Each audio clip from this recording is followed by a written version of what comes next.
warahmatullahi wabarakatuh. Bismillahirrahmanirrahim. Alhamdulillah wassalatu wassalamu ala Rasulillah wa ala alihi wa sahbihi wa man tabi'a hudah.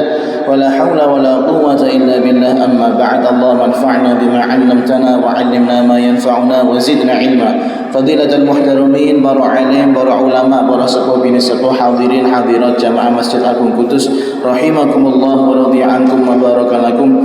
Marilah sebelum kita lanjutkan ngaji tafsir Al-Qur'an pada malam hari ini, kita terlebih dahulu untuk niat i'tikaf bersama-sama di masjid.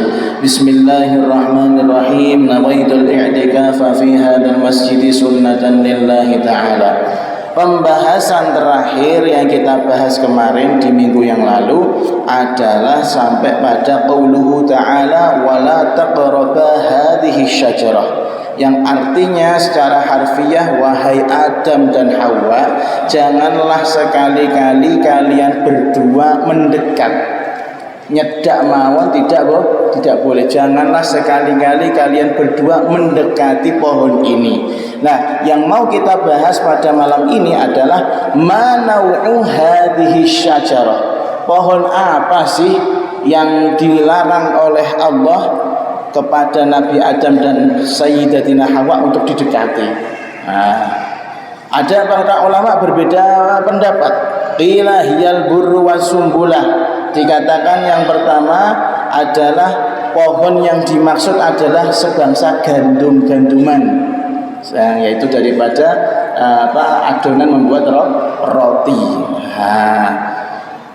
Wahuwal ashhar wal ajma' wal ansab, dan itulah pendapat yang masyhur yang hampir disepakati oleh para ulama dan yang paling cocok sepertinya dengan ayat tersebut. Ini adalah pendapatnya Ibnu Abbas dan Al-Imam Qatadah. Mengapa gandum ini adalah ditafsiri sebagai syajarah, pohon yang dilarang oleh Allah kepada Nabi Adam untuk didekati? Li'anna naw'al insani dhahara fi dauris sumbulah, karena jenis manusia ini terlahir bagaikan punya sumbulah seperti gandum, ya, berrantai, ada turunannya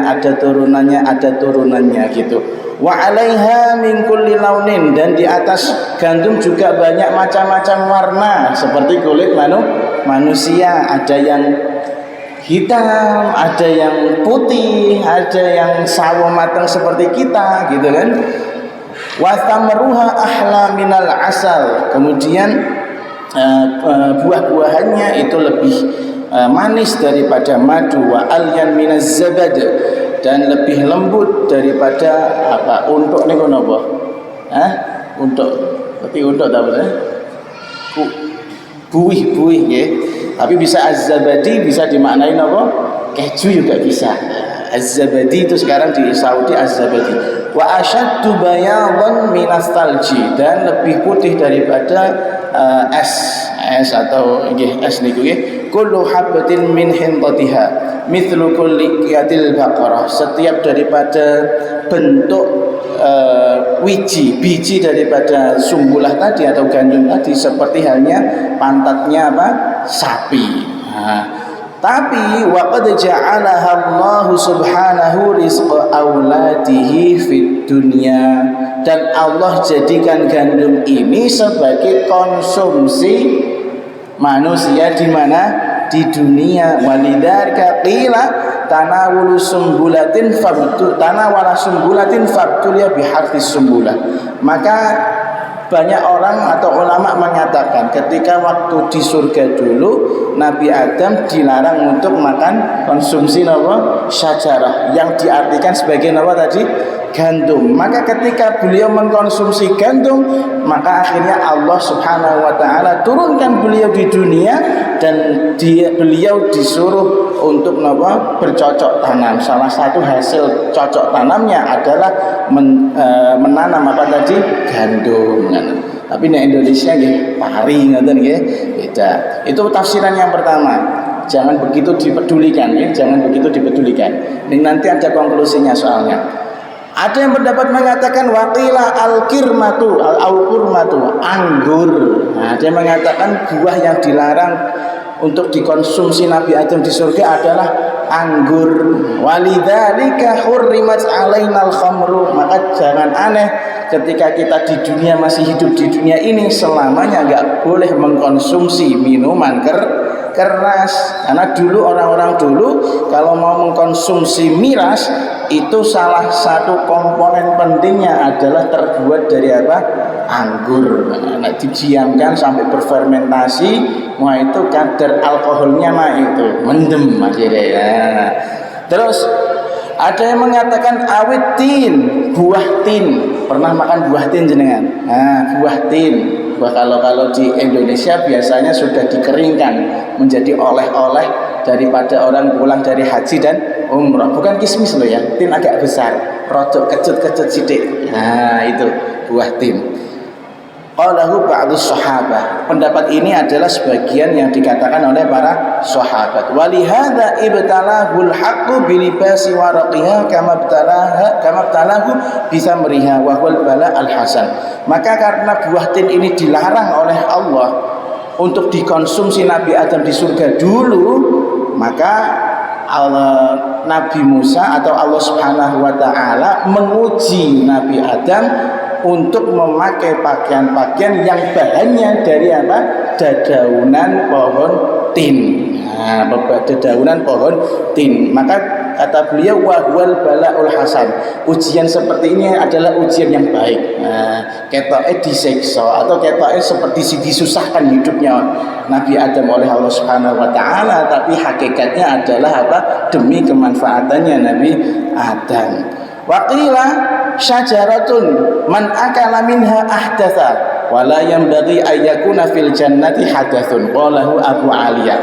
Menurut Imam Abu Aliyah, pohon yang dimaksud dilarang dikonsumsi oleh Nabi Adam di surga dulu adalah pohon yang sifatnya adalah kalau dimakan itu membuat gas angin semakin banyak. Nah, biasanya sayur-sayuran. Saya tuh kalau makan kol, nggak tahu kalau orang lain, saya kalau makan kol agak kebanyakan itu gampang kentutan, gitu terus. Sampai nggak tahu buatan nggak gitu. Dulu saya ngahnya waktu di Saudi. Waktu di Saudi salah satu konsumsinya salad, kan salad di sini yo nopo yo. Mungkin kayak kuluban ngoten nih, salad gitu. Lalu di situ kolnya banyak. Semakin saya banyak makan kol itu mesti kentutan.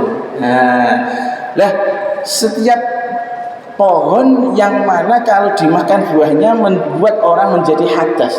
Hadas itu ya hadas kecil ya maksudnya. Entah itu ngentutan, entah itu buang air besar. Wala yang bagi ayakuna fil jannati hadatsun, padahal SOP-nya orang-orang penduduk surga tidak boleh itu yang namanya kentut, gak boleh yang namanya buang air kecil maupun air besar. Nah, ini pendapatnya Al-Imam Abu Aliyah. Wa qala Ali, menurut Sayyidina Ali, fahuwa syajaratul kafur, yaitu pohon kapur barus, pohon kamper. Nah, pohon kamper penghasil kapur barus. Wa qala ba'du ahlil kitab, dan sebagian orang-orang ahli kitab menamakan syajaratul hanzal. Nah, di sini syajaratul hanzal saya cari di Wikipedia itu tanaman berbuah apa iki macane? Kolosin, apel pahit atau timun pahit, mungkin kecubung niku yang dimaksudnya, mungkin kecubung niku. Wa qala Abu Malik, menurut Imam Abu Malik, syajarah pohon yang dimaksud adalah an-nakhlah, kurma. Nah, terus yang paling terakhir yang banyak disepakati oleh para ulama, wal aula adamu ta'ayyuniha li'adami wurudin nasil qadhi fiha.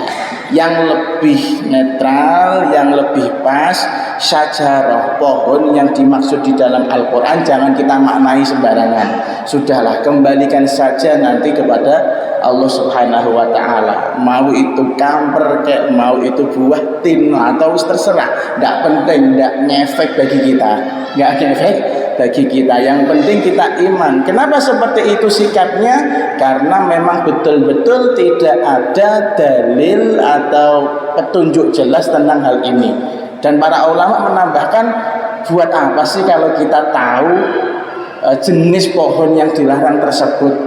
nggak ada gunanya, nggak menambah keimanan, nggak menambah keilmuan, biasa saja. Yang penting kita iman. Pernah ada kejadian seperti itu. Wa fi nahyillahi subhanahu Adam wa zawjahu an qurbani syajarah dalilun ala anna suknahuma fil jannati la tadum li annal mukhallad la yu'mar wa la yunha wa la yumna min syai'. Di mana bahwasanya Allah tadi mengatakan, wahai Adam, wahai Hawa, silahkan kalian tinggal di mana? Di surga, nikmatilah, makanlah sesuka kalian dengan cara apapun, kapanpun, dimanapun. Tapi ingat satu yang nggak boleh apa? Wala taqraba hadhihi syajarah, kecuali masalah pohon ini. Kalian berdua jangan sekali-kali mendekati pohon ini. Nah, kata-kata ini, larangan Nabi Adam dan Sayyidah Hawa untuk mendekati pohon tersebut itu menunjukkan bahwasanya memang Nabi Adam dan Sayyidah Hawa sudah disetting dari awal untuk tidak berlama-lama atau selamanya di surga. Mereka diicipi masuk surga, tapi la tadum, mereka tidak selamanya di situ. Karena hakikatnya orang-orang yang sudah nanti nih di akhirat itu kan kita kekal, dibikin oleh Allah Subhanahu wa taala sebagai orang-orang yang abadi. Orang yang abadi yang sudah menetap di surga itu tidak boleh diperintah, tidak boleh dimarah-marahi, wong kesakarpe dhewe gitu loh. Harusnya seperti itu. Maka karena ada ayat la taqraba hadhihi syajarah, ada larangan dari Allah kepada Nabi Adam jangan sampai mendekati suatu pohon yang terlarang. Ini menunjukkan suatu saat Nabi Adam dan Sayyidah Hawa pasti keluar dari surga. Sudah disettingnya, sudah disetting pun. Walakinna naqul innan nahya li hikmah. Kita mungkin bisa katakan bahwasanya salah satu faedah kenapa Allah mengatakan nggak boleh kepada Nabi Adam dan Sayyidah Hawa mendekati pohon yang terlarang, karena memang sudah disetting keduanya nanti keluar dari surga, dikirim kemana? Ke bumi. Terus hikmah yang lain ka'ayyakuna fi akliha dharar. Bisa jadi kalau pohon tersebut dikonsumsi oleh Nabi Adam dan Sayyidah Hawa, maka akan terjadi bahaya bagi keduanya. Entah bahaya daripada kesehatan, entah bahaya daripada melanggar perintahnya Allah Subhanahu wa ta'ala. Aw yakuna dzalika ibtila'un minallahi li Adam wa ikhtibaran lah liyadhhara bihi ma fi isti'dadil insan minal maili ila ma'rifatil asya' wa ikhtibariha. Atau sebenarnya kata Syekh Muhammad Amin Al-Harun, benar ini, atau sebenarnya kata-kata larangan dari Allah kepada Nabi Adam dan Sayyidah Hawa terkait mendekati pohon terlarang itu sebenarnya Allah lagi pengen mancing manusia itu seharusnya menjadi orang yang kepo. Paham ya? Nah di sini liyadhhara bihi ma fi isti'dadil insan minal maili ilal ma'rifah. Manusia itu secara fitrahnya itu harusnya kepo. Kepo ngertos kepo boten? Pengen tahu, selalu ingin tahu. Kenapa harus ada ini? Karena Allah pengen menguji. Seperti halnya kita bikin produk lah, misalnya bikin produk mobil, mesin, itu kan harus diuji coba. Lah sebelum Nabi Adam turun ke bumi ini, diuji coba oleh Allah, kira-kira dilarang seperti ini dia kepo apa enggak? Gitu loh. Dia pengen tahu lebih apa enggak? Kalau dia pengen tahu lebih, berarti nanti dia di bumi siap untuk menghuni bumi, karena di bumi disiapkan segala hal-hal yang baru bagi Nabi Adam dan Ummina Hawa. Untuk apa? Untuk adaptasi dan untuk melanjutkan kehidupan. Karena di surga itu kepenak gitu. Sembarang makan ya sak senenge, urip ya sak senenge ya. Lalu kemudian apa? Menikmati sesukanya. Tapi di bumi tidak seperti itu, Bro.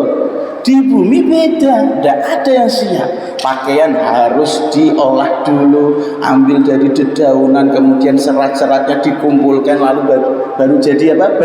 Benang. Setelah benang dijahit barulah jadi pakaian. Dia pas kesesekan tinggu kamil misalnya kesesekan, nah itu masalah. Berarti ada ilmu menjahit. Lalu kemudian mikir di bumi ini nggak ada atap, maka saya harus bikin apa, rumah. Nah, kalau mau bikin rumah berarti harus bikin pondasi. Ini ilmu yang muncul karena manusia kepo, karena manusia ingin lebih tahu. Makanya hikmah daripada pelarangan tersebut sebenarnya Allah memancing Nabi Adam dan Sayyidah Hawa kira-kira kepo apa enggak dengan pohon tersebut. Kalau dia kepo, berarti dia nanti siap untuk dikirim ke bumi untuk hidup sendiri tanpa disangoni nopo.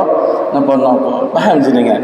Orang kalau mau pergi kemana-mana nih kok disangoni, ini sama sangunya Nabi Adam dan Sayyidah Hawa dari Allah ketika keluar dari surga itu bukan makanan yang siap, bukan pakaian yang nyaman atau tempat tinggal yang enak, tapi dikasih ilmu.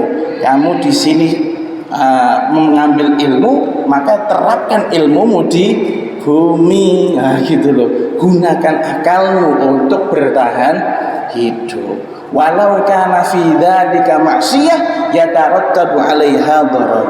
Seandainya pelarangan ini menunjukkan jika dilanggar oleh Nabi Adam dan Sayyidah Hawa menunjukkan kemaksiatannya beliau berdua, maka pasti ada hukuman yang berat.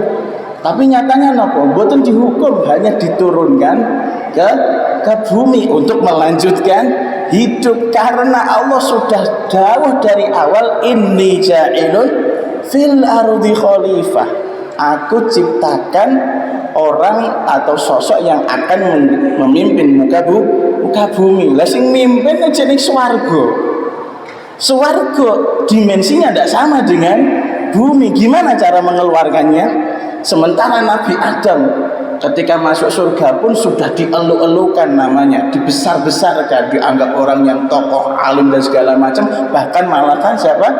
Nyalahke malaikat. Cara menurunkannya bagaimana kalau bukan dengan seperti ini? Dibikinkan skandal, gitu dah.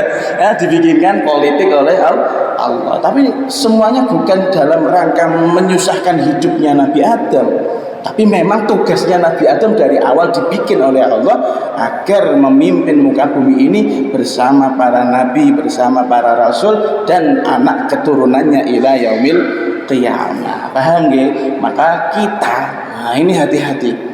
Kalau ada orang beranggapan mengatakan, guru-guru Nabi Adam dan Sayyidah Hawa makan pohon buah khuldi nek jaremu nggih. Buah khuldi kan sebutannya iblis.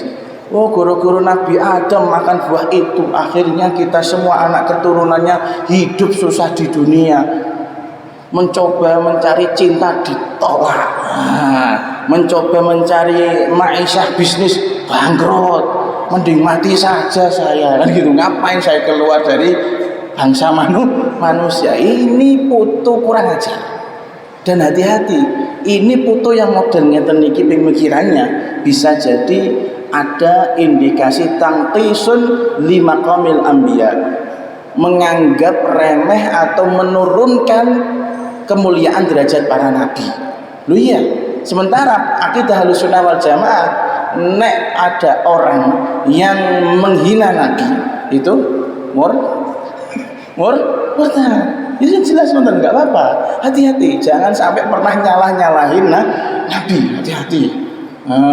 Justru turunnya Nabi Adam nanti diterangkan itu bukan turun karena kesalahan, itu bukan, tapi turun karena Allah ingin memuliakan. Turun bawa pangkat kok. Ibarat ngapunten, ibarat ada orang kiai besar, kemudian santri-santrinya nggak bisa ngurus suatu permasalahan, beliau turun gunung. Bahasanya apa? Turun gunung. Kurang nggak pangkat kekiaiannya? Enggak, tetap mulia, tapi repot-repot ngurusi urusannya santri. Mudeng sampean. Seperti dulu halnya ngapunten Allah yarham Gus Dur, itu katanya banyak para wali mengatakan orang pantas saya Gus Dur jadi presiden. Kenapa? Bukan makom Gus Dur di atasnya presiden. Kalau beliau sampai jadi presiden berarti namanya turun gunung, gitu loh. Bukan turun pangkat, turun gunung. Orang yang sekeren itu kok malah ikut ngurusin urusan negara. Paham sampai sini? Lah, wala taqrabu hadhihi syajarah. Kata Allah, janganlah kamu berdua wahai Adam dan Hawa sekali-kali mendekati pohon ini. Kenapa? Fatakuna minaz zalimin. Jika kalian melakukan tersebut, dekat-dekat sama pohon ini, fatakuna minaz zalimin, maka kalian berdua termasuk orang-orang yang zalim. Maksudnya bagaimana? Ay minal ladina dhalamu anfusahum wa adarruha bima'siyatillahi ta'ala.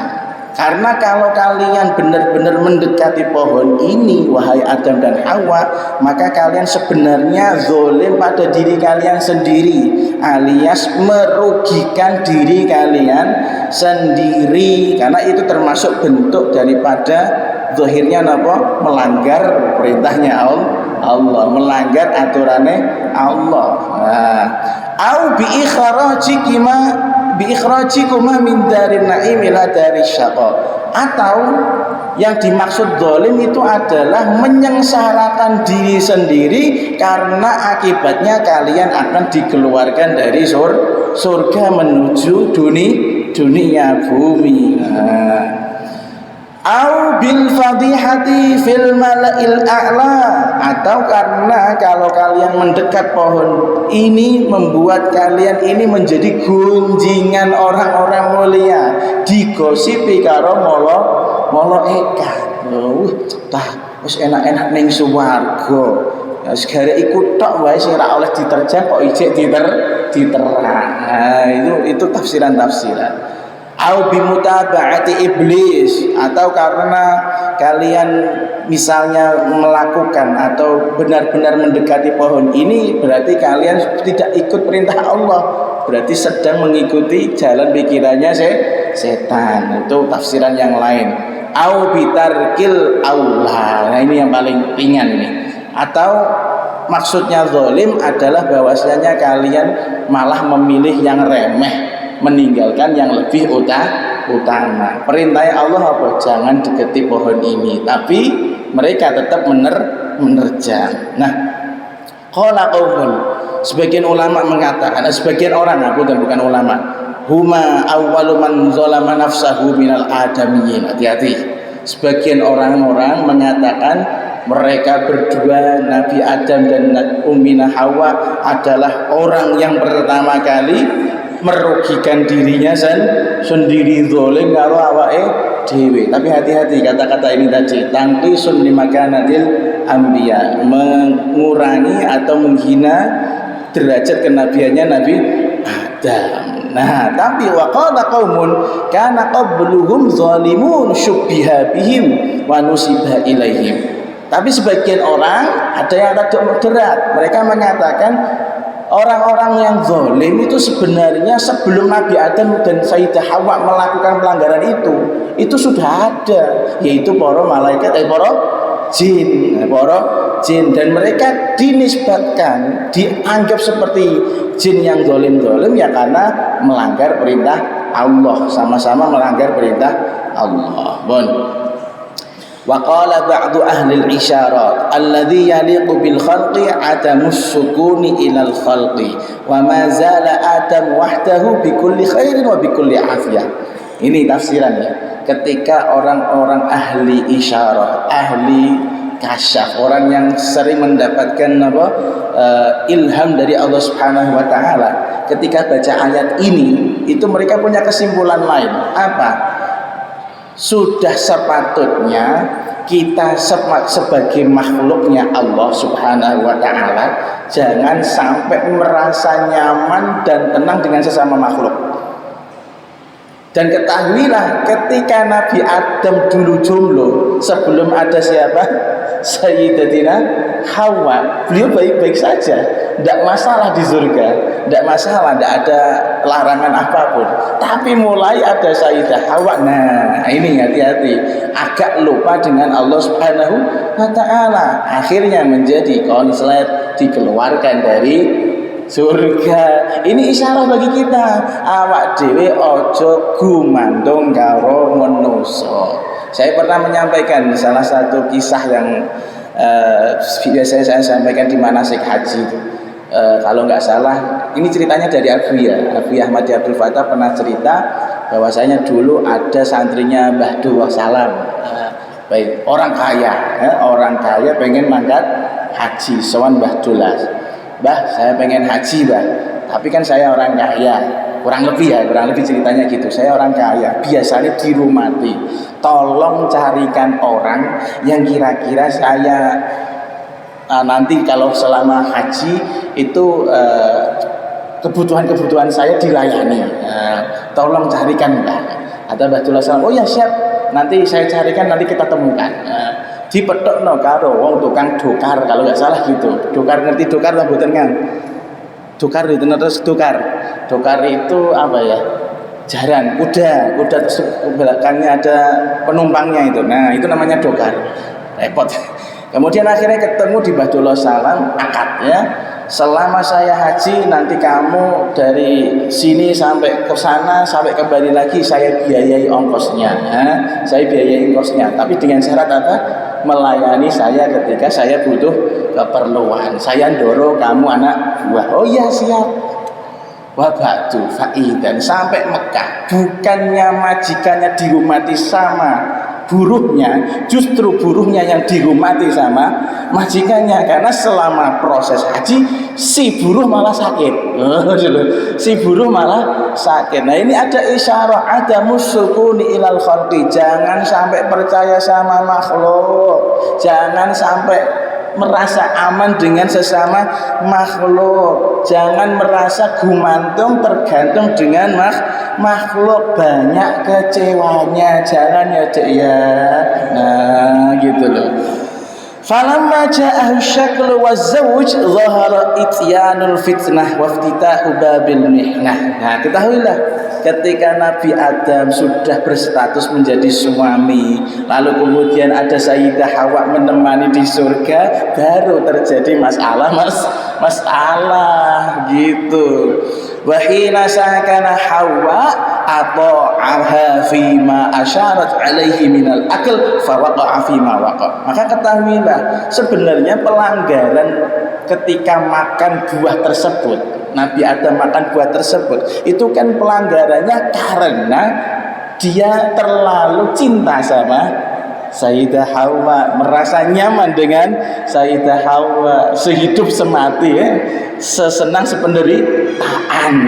Lah Sayyidah Hawa itu diceritakan ngojok-ngojoi atau menggoda Nabi Adam, ayo kita makan buah tersebut, kita kepo jadinya apa, fawaqa'a ma waqa', terjadilah apa yang terjadi. Seandainya nggak ada Sayyidah Hawa, ceritanya ini mungkin Nabi Adam masih di surga, tapi konsekuensinya mungkin juga kita tidak akan lahir. Loh iya kan, tidak akan lahir. Lanang wedok nek ra ono wedok itu piye carane? Ada anak turun gimana cara berkembang biak? Walaqad qila, maka dikatakan oleh para ahli syair, daun qadimun fi bani adama subwatu insanin bi insani, penyakit yang sudah dulu diwariskan dari zamannya Nabi Adam yang masih ada sampai anak keturunannya apa? Subwatu insanin bi insanin, terlalu membebeknya seseorang kepada orang lain, terlalu merasa gumantungnya orang dengan orang lain. Ojo gandulan karo manusia. Jangan ya Cik, betul, jangan betul ya. Qala al-Qushairi nabbaha subhanahu ala anna aqibata dukhuli Adam al-jannah khurujuhu minha birtikabil khati'ah biqaulihi inni ja'ilun fil ardi khalifah. Ketahuilah bahwasanya masuknya Nabi Adam ke surga itu sudah diprediksi bahwasanya tamatnya Nabi Adam di surga ya dikeluarkan dari surga, dan ini bukan hanya karena masalah kesalahannya Nabi Adam, bukan, tapi sudah kalah dawuh yang awal apa, ini ja'ilun fil ardi khalifah. Dari awal Allah Subhanahu wa taala ketika mau menciptakan Nabi Adam wis ngendikan apa? Pengen menciptakan sesosok manusia yang akan mimpin muka bumi, cuman dilebokno swarga dhisik.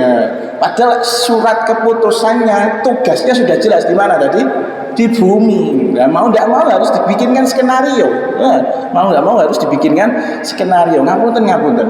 Ya sama lah seperti Nabi Sulaiman itu, yang mana pengen menikahi seorang wanita, yang mana ternyata wanita tersebut adalah istri daripada panglima perangnya. Bagaimana cara mendapatkan istri tersebut? Dikirimkan suaminya ke medan peperangan terus, sama ini kan gitu, sama dibikinkan skenario. فإذا أخبر سبحانه بجعله خليفة في الأرض فكيف يمكن بقاؤه في الجنة. Kalau memang dari awal Nabi Adam tujuan diciptakannya adalah agar dia menjadi khalifah di muka bumi, agar anak-anaknya ngurusi bumi ini, maka bagaimana mungkin beliau bisa lama-lama di surga? Ya harus keluar dong, dipindah tugas. Makanya jadi PNS sering pindah tugas, Kapolres sering ganti juga kan, Kapolres sering ganti. Kenapa? Ya pindah tugas terus. Dan Nabi Adam dari awal tugasnya di bumi, bukan di surga. Surga urusannya malaikat Ridwan, sudah ada yang jaga. Mosok nyingkirno malaikat Ridwan kan gitu. Karena Adam, ketahuilah, karena Adam la yusawihi ahadun fir rutbah yatawala alaihi nida ya Adam wa ya Adam fa amsa wa qad nuzi'a anhu libasuhu wa suliba istisna'uhu fal qudratu la tukabar wa hukmullah la yu'arab. Di sini ada pelajaran, kata Al-Imam Al-Qushairi. Dulu Nabi Adam ketika diciptakan, ketika beliau menang melawan para malaikat, tidak ada makhluk pun yang bisa menyamai kedudukannya siapa? Nabi Adam. Pangkatnya tinggi. Allah Subhanahu wa taala kalau ngendikan itu langsung ngendikan sama Nabi Adam, ya Adam, ya Adam, memanggil nama, menunjukkan betapa akrabnya Nabi Adam dengan Allah dan Allah dengan Nabi Adam. Tapi ketahuilah fa amsa wa qad nuzi'a anhu libasu, walaupun dengan setinggi itu derajatnya Nabi Adam di sisi Allah, kalau sudah keputusannya Allah, ternyata pakaian kebesarannya pun diambil oleh Allah. Apapun yang menjadi nikmatnya di surga juga diminta lagi oleh Allah untuk dipindah tugaskan. Makanya orang yang punya pangkat tinggi la tukabar, ketahuilah pangkatmu itu tidak bisa kamu bangga-banggakan. Kurang kerennya apa Nabi Adam? Menjadi orang yang mulia di sisi Allah, mengalahkan para malaikat dan paling alim saat itu pun pangkat tersebut tidak bisa menjamin posisi beliau selamanya di surga. Waktu itu harus keluar dari surga. Begitu juga kita Bapak Ibu sekalian, baru bupati, baru Bapak RT ya, misalnya gitu, Bapak RT saja ya kok kemelete. Loh, kamu itu siapa? Fal qudratu la tukabar, pangkatmu jangan dibesar-besarkan, biasa aja. Karena wa hukmullahi la yu'arab, keputusannya Allah, hak prerogatifnya Allah, skenarionya Allah tidak bisa diprotes. Kalau sudah Allah menentukan yu'izzu man yasha, tu'izzu man tasha wa tudhillu man tasha, wahai Allah, Engkau yang memang mampu memuliakan seseorang dan juga mampu menghinakan seseorang. Banyak cerita orang-orang yang dulunya hidup dengan gelimang harta, gelimang kekayaan, sombong, akhirnya mati dalam keadaan su'ul khotimah. Qarun dan ngoten nggih. Naudzubillah min dzalik. Apapun yang kita miliki hakikatnya milik siapa? Allah Subhanahu wa taala. Anda punya misalnya Rizky ini gantengnya luar biasa, nyalahno Lee Min Ho misalnya. Lee Min Ho ki sapa ya? Misal ganteng seperti itu, oh kamu jangan kemelete, jangan karena punya tampang ganteng seperti itu lalu kamu menyakiti hati para cewek, kamu hamili satu-satu, jangan. Kamu ini siapa? 50 tahun ke depan itu sudah keriput paling. Iya nek keriput nek mati. Nah insya Allah panjang umur ya Mas Rizky dan teman-teman, panjang umur, sehat walafiat, soleh, sogeh, ganteng dojo, ganteng akhirat, dan teman-teman juga ya bahagia dunia akhirat. Nah lalu kemudian Karena sudah waktu masuk isya sudah waktu masuk isya sudah masuk, kita akan lanjutkan ikhtalafa ulama fil jannah al-muradahuna wallahu a'lamu bissawab. Bismillahirrahmanirrahim. Alhamdulillahirabbil alamin. Allahumma shalli ala sayyidina Muhammadin wa ala alihi wa sahbihi ajma'in.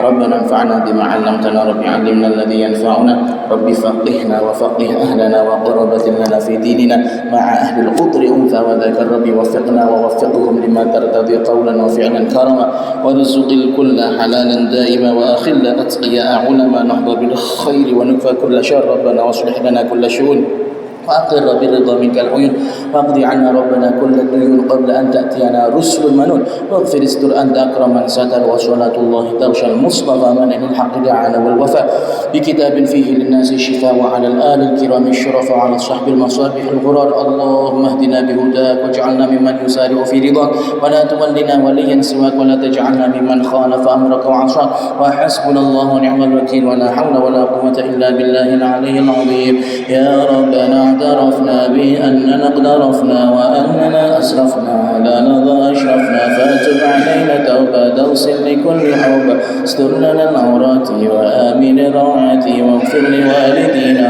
ربي ومولودينا آل والإخوان وسائر الخلان وكل ذي محبة وجيرة أو صحبة مسلمين أجمع آمين ربي اسمع فضلا وجودا من نالا باكتساب منا بالمصطفى الرسول نهضى بكل سول صلى وسلم ربي عليه عند الحرب وآله وصحبه ذات ضش صوبي والحمد لله في البدء والتناهي والحمد لله في البدء والتناهي صلى الله على سيدنا محمد وآله وصحبه وسلم والحمد لله رب العالمين ثم السلام عليكم ورحمة الله وبركاته.